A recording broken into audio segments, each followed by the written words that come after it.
Hi everyone, in this session I would like to discuss some more advanced options that we have in our recording IDE.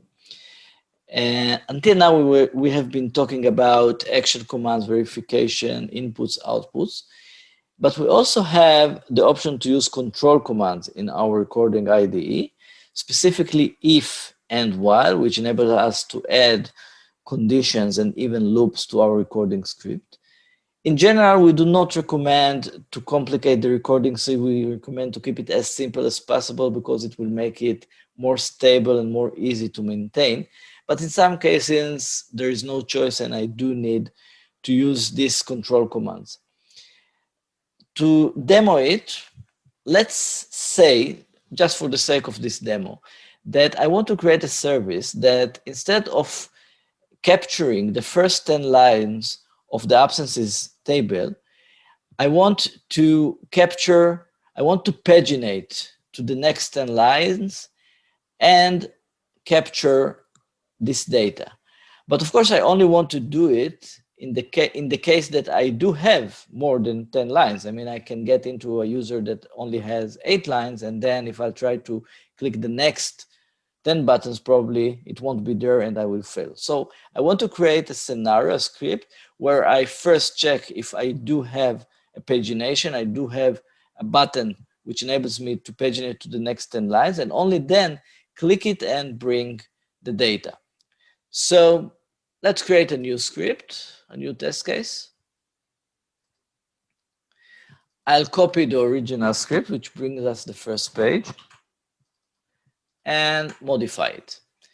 So right here, instead of getting the first lines of data in the table, before getting the data, I will try to check if I have the option to paginate to the next page and then do it, and only then get the data from the table. How would I do that?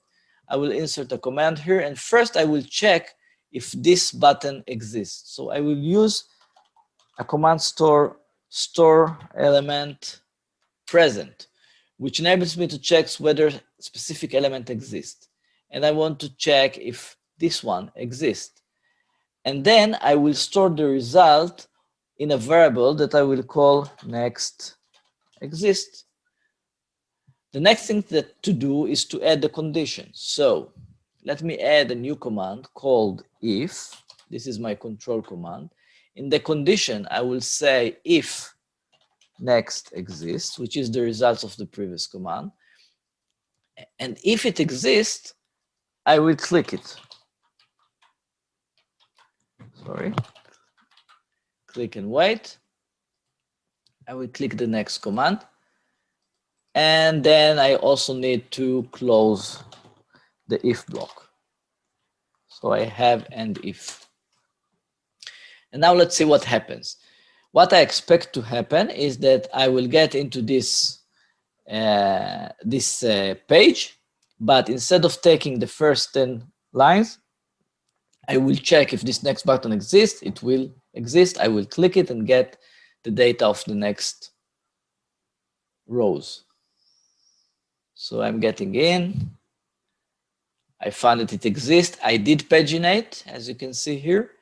And the stored text that I will bring will be of the next page. I expect to see the 28th of March here. And this is what I have. Okay, so this is how I work with the if statement. I also have else, which I can add if I want to. So it's a full if statement.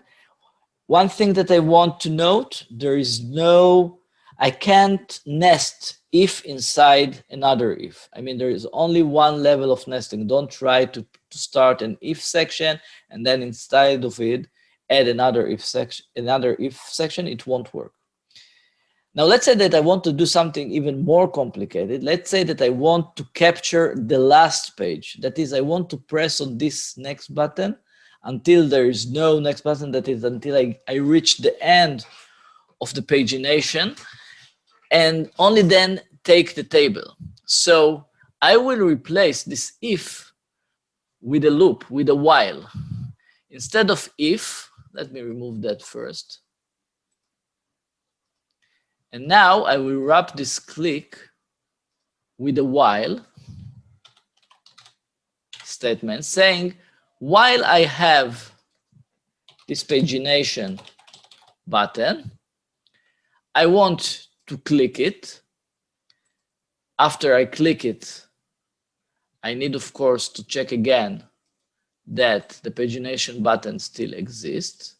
So I will check it again, and I will close the while. So let's see what we have here. I'm checking if I have a pagination button, the next 10 lines. Then I start a loop saying, while I have it, press it, check if I still have the next pagination. If so, then I will get to the start of the loop and get in the loop again. If not, I will get out and take the information, which will be the data of the last page. Let's see if it works for me.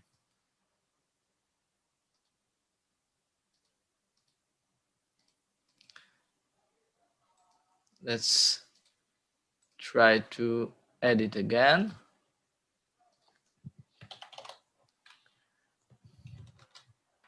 Maybe I wrote it with some syntax error. Okay. Now I'm running. And now look closely at what happens here on the left. You can see that it paginates. I have a lot of absences rows, but we'll get to the end of it in a minute.